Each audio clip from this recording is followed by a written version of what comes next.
Weight scroll नगर्नुहोस् न एकछिन, महत्त्वपूर्ण कुरा सुनेर जानुहोस्। महाभारतको युद्धमा घटोत्कचका पुत्र बर्बरिक एकदमै शक्तिशाली नाम हो। बर्बरिक शिवका भक्त थिए, शिवसँग उनले वरदान पाएका थिए, उनीसँग 3वटा बाण थिए।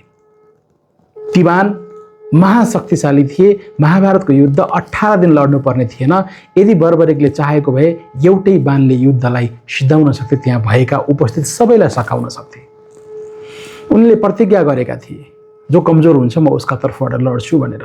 श्रीकृष्णको इच्छा थियो बर्बरिक हाम्रो पक्षबाट लडुन्। श्रीकृष्णले सोध्छन्, बर्बरिकले भन्छन् म कमजोरका पक्षबाट लड्छु। कमजोर त प्रत्येक दिन युद्धमा कहिले कौरव हुन्छन्, कहिले पाण्डव हुन्छन्।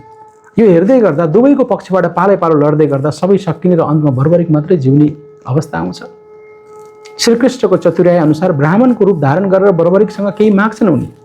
बर्बरिकले दिने प्रतिबद्धता पनि जाहेर गर्छन्। कृष्णले बर्बरिकको टाउको माग्छन्। बर्बरिकले दिएको वचन अनुसार टाउको दिनुपर्ने हुन्छ र उनले आफ्नो इच्छा जाहेर गर्छन्। उनले भन्छन् कि मैले शिर त दिन्छु, तर म युद्ध हेर्न चाहन्छु।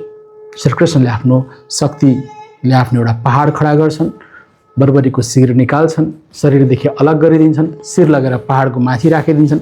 बर्बरिकले अब केही पनि गर्न सक्दैनन्, केवल युद्धलाई हेर्न सक्छन्। अनि श्रीकृष्णले शिर छेदन गर्दै गर्दा उनलाई भनेका हुन्छन्, कलियुगमा तिमीलाई श्यामको नामले पूजा गरिनेछ। त्यसै कारणले गर्दा अहिले राजस्थानमा हामी एउटा भेट्छौँ, खाटु श्यामजी, त्यो बर्बरिकै पूजा गरिने एउटा पक्ष हो।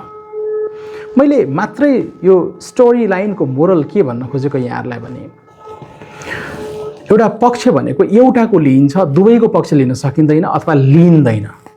ढोकाको बीच सङ्घारमा बसेर म भित्र पनि छु र म बाहिर पनि छु भन्ने जस्ता व्यक्तिहरू हुन्छन्। त्यस्ता व्यक्तिहरू तपाईँको हाम्रो जीवनमा छन् भने स्वयंमै सजग हुनुपर्छ, किनकि यस्ता व्यक्तिहरू समाजको लागि र कसैका लागि पनि एकदमै घातक हुन सक्छन्।